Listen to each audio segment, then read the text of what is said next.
भवानी की जय, सच्चे दरबार की जय, श्री गुरु महाराज की जय। तो कैसे कहे के बाद सावन के महीना में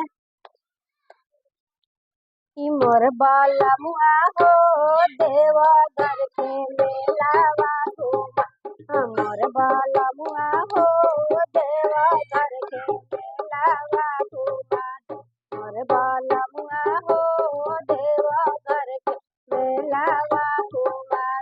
वही देवा घर में सेंदूरा बेचला, मोर बाला मुआ हो सेंदूरा पर बोल बम लिखवा दो, मोर बाला मुआ हो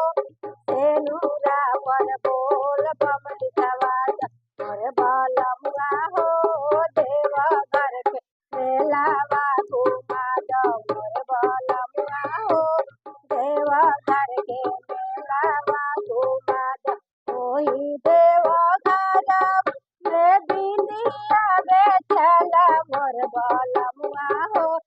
बिंदिया पर बोल बम लिखवा दो, मोर बाला मुआ हो बिंदिया पर बोल बम लिखवा दो, मोर बाला मुआ हो देवा घर के मेलावा घूमा दो, मोर बाला मुआ हो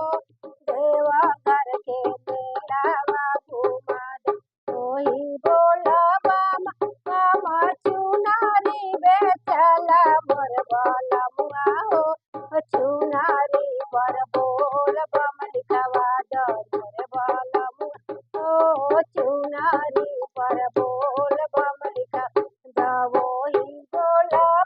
हवा में चूड़िया बेचला, मोर बाला मुआ हो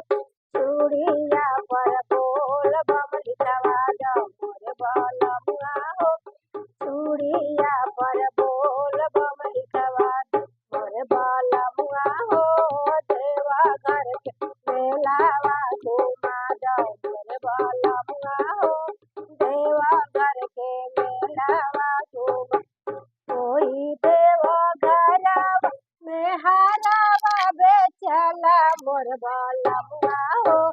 हारावा पर बोल बम लिखवा दो, मोर बाला मुआ हो हारावा पर बोल बम लिखवा दो, मोर बाला मुआ हो देवा घर के मेलावा घूमा दो, मोर बाला मुआ हो देवा घर के मेलावा घूमा दो, वही देवा घर में सोही देवा घर में पायला बेचला, मोर बाला मुआ हो पायला पर दे, मोर बाला मुआ हो पायला पर बोल बम लिखवा, मोर बाला मुआ हो पायला पर बोल बम लिखवा दो, मोर बाला मुआ हो देवा घर के मेलावा घूमा दो, मोर बाला मुआ हो